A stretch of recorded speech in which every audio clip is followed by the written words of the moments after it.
Nije wiemoenen in Friesland komen bij de Oudsterdiek en in de IJsselmar. Joet hebben deputaire steden van Friesland lang omlet de kar makken.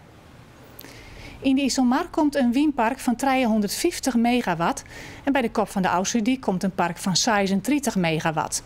Via de stenen in het vaststel van deputaire steden nog 2 reservelocaties bij het Jereveen. Het besluit is oorzaaks wat de adviesgroep Friesland van de Wien woe. Zij wonen 20 wienparken in Friesland ha.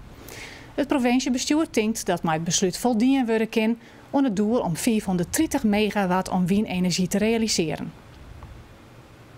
Want dat weer de uitspraak met de minister. Friesland moet van 430 megawatt om wien bouwen. Er is in de provincie lang en vol discussieerd hoe wet ze dan krijgt komen moeten.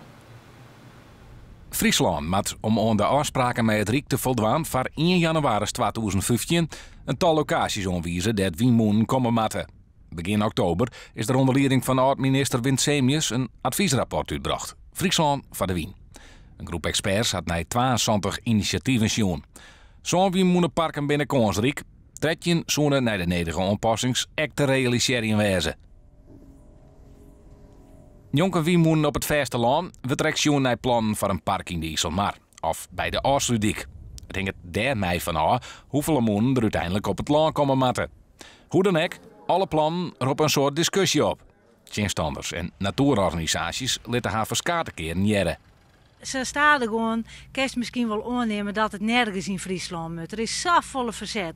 De hele mierskip van Friesland leidt uit elkaar.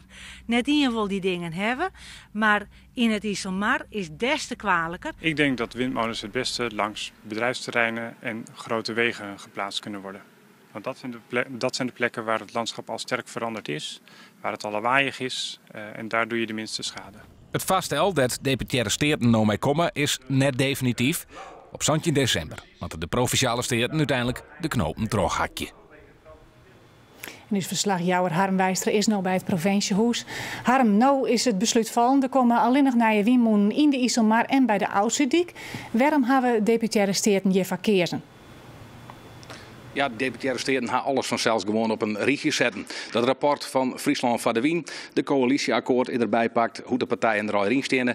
Maar hoe ze krijgt dat die kamer binnen, kan ik beter vragen aan deputaire Hans Konst. Hij had het dossier in de portefeuille, Konst.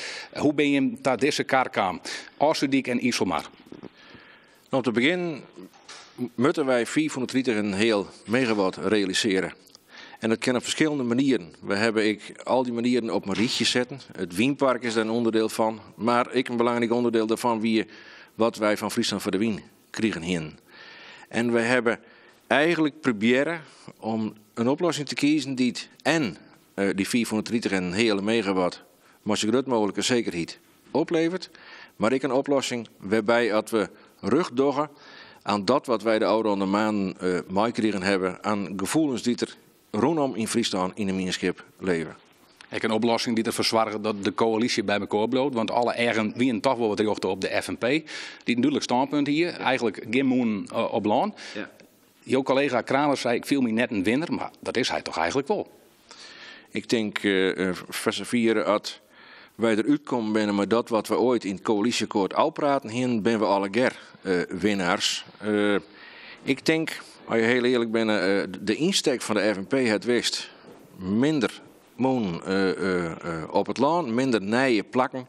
En in die zin kan de FNP denk ik heel tevreden zijn. Want er verdwijnen dadelijk moon op het vasteland. Je moet een sanering afsprutsen. Ja, bij de realisatie van het Wienpark Friesland, maar ik bij de realisatie van het nijen Hiddenhouw of kop van de Oudsterdiek. Daar wordt bij saneerd, er zal een tal moon verdwijnen. Minder dan dat het in de opzet van Friesland van de Wien het geval weer. Daar moet je eerlijk in wezen. Maar met deze oplossing die wij nu voorstellen, gaan wij een aantal moon saneren. Denk je dat er draagvlak bij is voor dit vaststel? Want met name de IJsselmar is voeltje protesteerd. Ja, wij hebben net voor niks in het begin van dit jaar inspraak Jon Hand oer het Wienpark in het IJsselmar. En ik weet dat er een protte het zinstaan is. Wij hebben uit de informatie Jon en het bijeenkomsten rond Friesland voor de Wien ik mooi kregen, en dat het volgens mij heel Friesland mooi kregen, dat geldt voor een heel soort plakken in Friesland. Dus is het mogelijk om molens ergens deel te zetten waar geen weerstaan is? Het antwoord daarop is nee. En dan moet je zeggen van, wat is nou alles oerwaargende het meest verstandige? Waarmee je het meeste rucht aan de gevoelens van de mensen in Friesland. En dat is nerveus de oplossing die wij nou kiezen. Const van Nou, bedankt. De Wienmoenen discussie die leidt dus volledig op de komende maanden. Want er komen nog een aantal hark zitten. En dus op 17 december is het eindwoord aan de steden. Dank u wel, Harm Bijstra. En actiegroep Don Quixote neemt het besluit van deputaire steden belachelijk. De actiegroep strijdt al lange tijd tegen de Wienmoenenplan. En Don Quixote wil hoe dan ik teruggaan met actieveren. En de steden op 17 december een besluit nemen over de Wienmoenenparken.